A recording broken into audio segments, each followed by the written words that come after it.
Hello everyone, welcome into another edition of Fast Five. I'm Scott, that's Jay, who said I was patronizing all of you last week when I basically said and gave logical reasons why the Saints would win. Jay? You were correct. Let's go. Question number 1.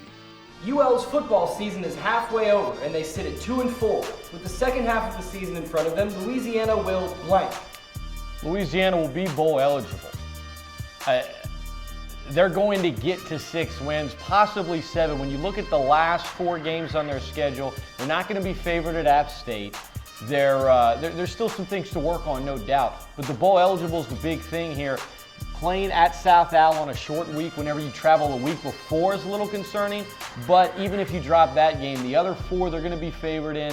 When I looked at their schedule before the season, I thought they were going to win that Akron game. It didn't look good against Akron, but at the end of the season, we're going to feel a little different about this team than we do today. I hope we feel different about this team than we do today. You know, I'm just one of those people who thinks that as far as this team is concerned, it is what it is. I don't think this is a great football team. I agree with Scott. I think there's a really good chance that they're going to get to 6 and be bowl eligible. I can't guarantee that right now. This team's got to play better. But I think after 6 games, we can understand that this team, this program, maybe has taken a step back from what we've seen the last 4 years. Question number 2. LSU is the last undefeated team in the SEC and ranked number 5 in the country. For the Tigers to win the SEC and procure a spot in the college football playoff, they must blank. Beat Alabama.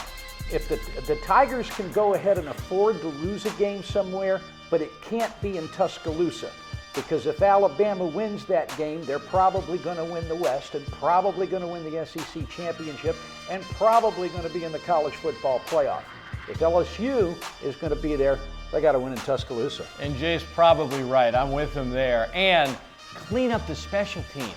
Like, what happened? It cost you 14 points against Florida. Luckily, it didn't cost you the game, but if they can't start punting, if they can't start covering on the punts, if they can't start muffing punts, they're going to end up losing a game they shouldn't lose.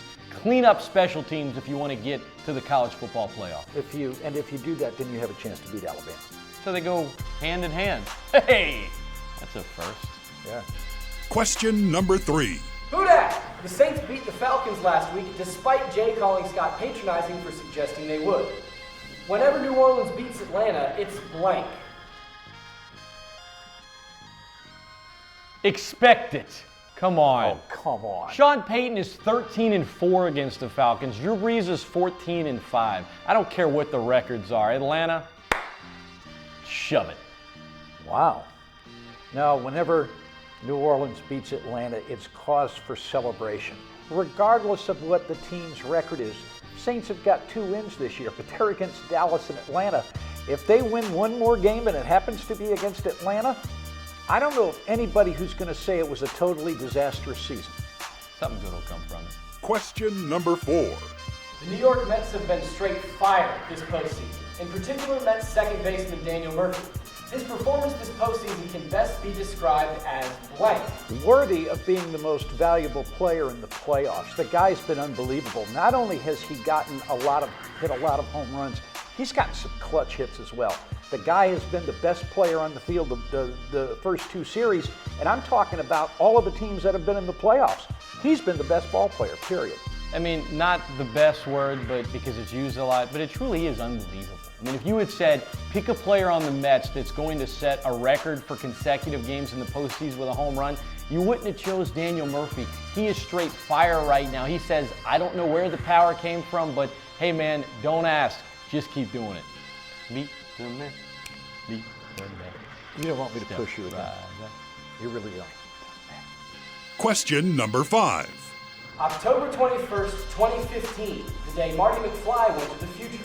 Aside from the Back to the Future movies, the best movie involving time travel is blank. Wow, you could go 12 Monkeys, Donnie Darko, but I'm going to say, wow. Bill and Ted's Excellent Adventure. Whether you're a kid, teenager, adult, you're going to love it every time you watch it. In fact, if you haven't seen it in a while, I advise you to go back and watch it. It is absolutely brilliant. All the Keanu jokes aside, say Keanu jokes 5 times fast. The movie's awesome. And behind the Back to the Future movies, best time travel movie. That's not what I expected you to say. I expected you to say the Terminator movies, but that's okay. I like your suggestion. Hot tub time machine. No, I'm joking. Okay. Honest, I'm All joking. right. I'm joking. All right. I am going to go off the beaten path for these. However, I got two and I couldn't decide. Because we're a sports station, I'm going to take Pleasantville as one of them because Pleasantville is the movie that spawned those great Nike commercials, Bracketville. Remember back in 2000, it was Bracketville, stay as long as you can. And Pat Summitt and Mike Krzyzewski were like shopping for shoes and putting them in the basket. I thought it was a great commercial series, and that came from Pleasantville. The other one, though, is really, it stood the test of time, and how can we not mention It's a Wonderful Life? It's a show that we watch at Christmas time every year. They take Jimmy Stewart, they go back into the past and say, what would life have been like if you hadn't been in it? Great movie, time travel, Christmas, warm and fuzzy.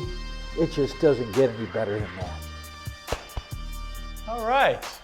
That's 2 weeks in a row he gave me a hug. True. I don't know what's gotten into him. Maybe next week he'll push me. Maybe next week he'll give me a hug. Anyway, we'll see you next week for another edition of Fast Five on ESPN 1420 and .com. Bye.